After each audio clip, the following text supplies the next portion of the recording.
ये जो कुछ भी कह देंगे झारखंड की राजनीति में सेम टू सेम वैसा ही होने वाला है, महागमा की राजनीति में वैसा ही होगा। मेरे दादाजी मरहूम समीनुद्दीन अंसारी साहब भी 2 बार सांसद रह चुके हैं। आज के डेट में बिहार प्रदेश चुनाव समिति का सदस्य हूँ और जो लोगों का नब्ज टटोलने का जो हमारी क्षमता है, उस क्षमता के अनुसार हमको लग रहा है कि बेहतर पोजीशन है। महागमा और गोड्डा की राजनीति जो है, या यूँ कहें कि देश में, पूरे देश की राजनीति में मुसलमान कहाँ तक पिछड़ी हुई है, उसको क्या करना चाहिए? मेरा नाम है जुनेद अहमद और आप देख रहे हैं देसी तरकश। अभी मैं मौजूद हूँ नया नगर हाट पर। आपको पता ही होगा कि इमरान प्रतापगढ़ी का जो सभा करने आए थे, झारखंड में वो एक स्टार प्रचारक है। स्टेज पर कुछ पुराने नेता है, कुछ जिन्होंने झारखंड की और बिहार की राजनीति जो है बड़े करीब से देखी है।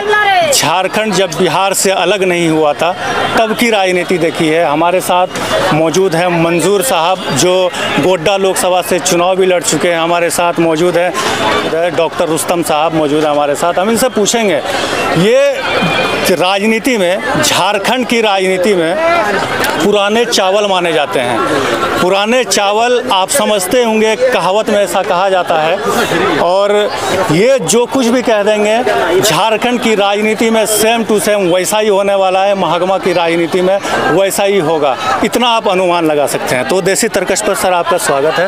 वेलकम आपके चैनल को और आपके जो श्रोता है सबको बधाई।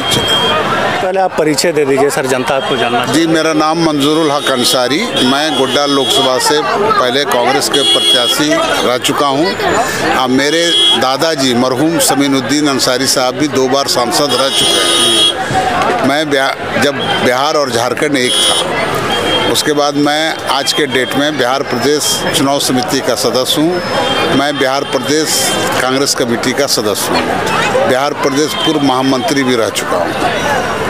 क्या लगता है सर, महागमा में जो भीड़ को देखकर क्या लगता है, दीपिका पांडे सिंह फिर से आ पाएगी? पिछले बार भी चुनाव में हम आए थे, आज से 5 साल पहले जब 2019 में चुनाव था तो मैं यहाँ 10-15 दिन रहा था और घूम के मैंने जो समाज देखा था उससे बेहतर समाज आज के डेट में हमको लगता है। मैं कल 10 से 15 बस्ती मैंने घूमा और जो लोगों का नब्ज टटोलने का जो हमारी क्षमता है, उस क्षमता के अनुसार हमको लग रहा है कि बेहतर पोजीशन है और हमको लगता है कि पिछले बार से ज़्यादा रिकॉर्ड मतों से ये चुनाव जीतेंगे।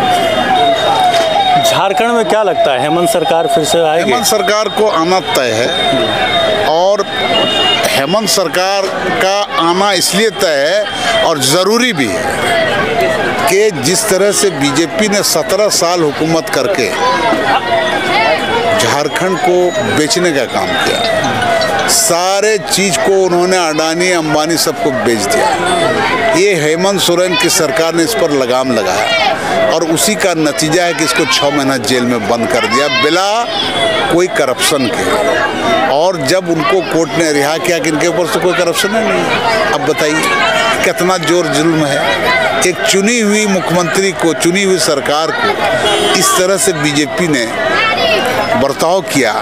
ये क्या डेमोक्रेसी को मानते हैं क्या? ये संविधान को मानते हैं क्या? और जब देश में संविधान पर खतरा आ जाए और डेमोक्रेसी पर खतरा आ जाए तो उसी का तो लड़ाई हम लोग लड़ रहे हैं, जिसकी लड़ाई राहुल गांधी लड़ रहे हैं। हम लोग उनके सिपाही हैं और इसको होने नहीं देंगे, किसी कीमत पे नहीं होने देंगे। और जो नारा लगाते थे 400, इस बार 400 पार, जनता ने उसको रिजेक्ट कर दिया और बैसाखी पे लाके खड़ा कर दिया। आज राहुल गांधी के सामने प्रधानमंत्री मोदी आंख नहीं मिला सकते। पार्लियामेंट में खड़ा होता है तो मोदी और अमित शाह दोनों की सिट्टी बिट्टी दूर हो जाती है। आज देख रहे हैं बोली बंद है। क्यों? कि राहुल गांधी जिस मोहब्बत की दुकान को लेके 4000 किलोमीटर तक चले, कन्याकुमारी से लेकर जम्मू तक, अब फिर न्याय यात्रा लेके चले, ये कम बड़ी बात है क्या? किसी भी देश अभी इमरान प्रतापगढ़ी साहब ने ये कहा कि नए दौर के गांधी हैं, तो चलिए ये बात हो गई। लेकिन मुसलमानों को गोड्डा और महागमा के क्षेत्र में मुसलमानों को कितना राजनीति में आना चाहिए आपके हिसाब से? क्या लगता है? आप राजनीतिक परिवार से हैं, पुराना परिवार रहा है आपका राजनीति में। आपके दादाजी मौलाना समीउद्दीन अंसारी जो है वो यहाँ के सांसद रह चुके हैं और उनके नाम के आगे मौलाना आता है। इस हिसाब से सोच कर लगता है कि मुसलमान जो है शुरू से ही राजनीति के बारे में सोचने में सक्षम थे और आगे आने का प्रयास कर रहे थे। अभी महागमा और गोड्डा की राजनीति जो है, या यूँ कहें कि देश में, पूरे देश की राजनीति में मुसलमान कहाँ तक पिछड़ी हुई है, उसको क्या करना चाहिए? सबसे पहले मुसलमानों में सबसे ज़्यादा ज़रूरत है एजुकेशन का।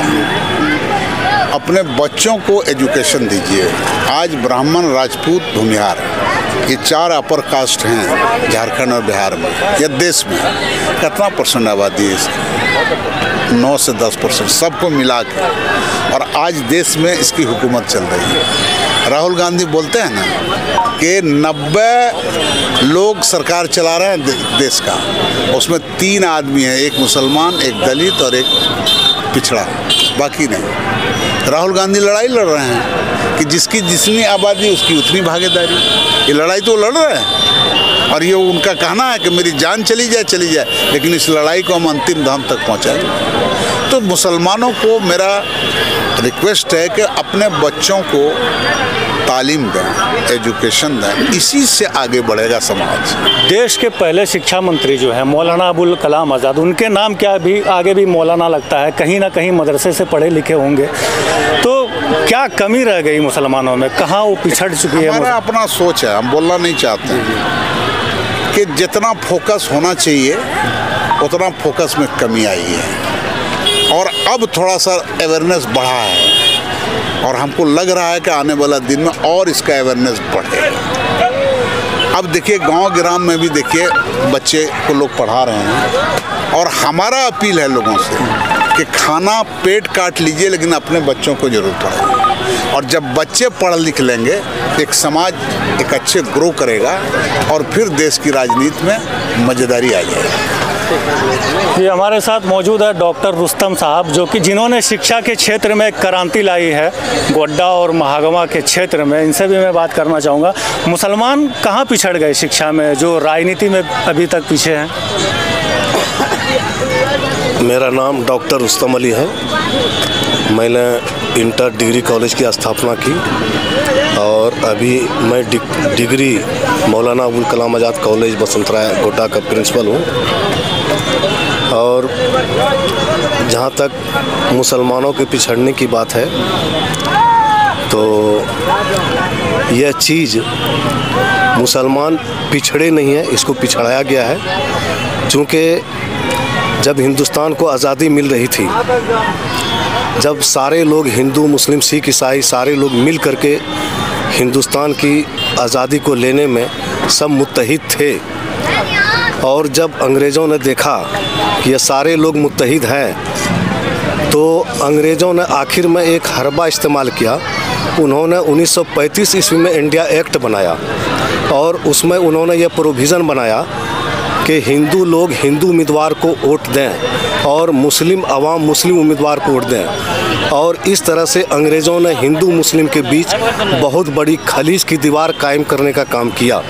और आज जो है ये मोदी की जो सरकार है आज अंग्रेज़ों के तर्ज पर, अंग्रेज़ों के नक्शे कदम पर चल रही है और हिंदू मुस्लिम को बांटने की बात कर रही है और देश में नफ़रत की बात कर रही है।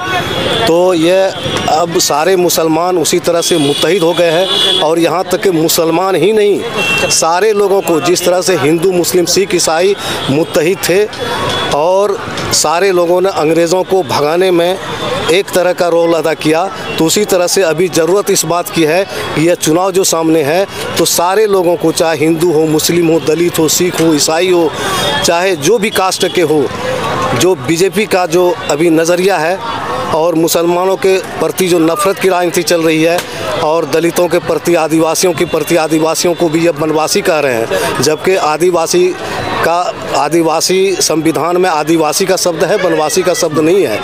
इसलिए यहाँ बीजेपी को किसी भी समुदाय के लोगों को एक भी वोट नहीं देना चाहिए, क्योंकि ये अंग्रेज़ों के तर्ज पर इसकी राजनीति चल रही है। इसलिए मैं कहना चाहूँगा कि इसमें कोई शुबा नहीं है। इस बार झारखंड में फिर से हेमंत सोरेन की सरकार बनने जा रही है और ज़्यादा से ज़्यादा तादाद में इनके मतलब सदस्य होंगे।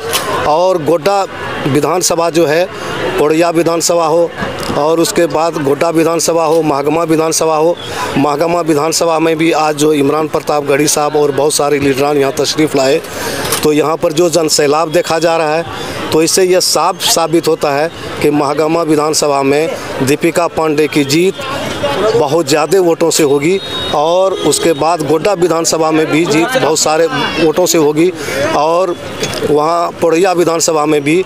और हम चूँकि जेएमएम के सक्रिय कार्यकर्ता है, आजीवन सदस्य है, सेंट्रल कमेटी के मेंबर भी रह चुके हैं, जिला उपाध्यक्ष भी रह चुके हैं और मैंने जेएमएम में रह करके जो शिक्षा के लिए जो मैंने काम किया जिस शिक्षा के क्षेत्र में, इसमें हमारे जेएमएम पार्टी के जो सुप्रीमो शिबू सोरेन जी हैं, इन्होंने शिक्षा के क्षेत्र में बहुत ज़्यादा काम किया है। सिर्फ बसंतराय क्षेत्र में ही नहीं, बसंतराय क्षेत्र में भी उन्होंने मौलाना अबुल कलाम आज़ाद के नाम से जो प्रथम शिक्षा मंत्री थे आज़ाद भारत के, वो कॉलेज कायम करने का काम किए और उसके बाद फिर पथरमा कॉलेज कायम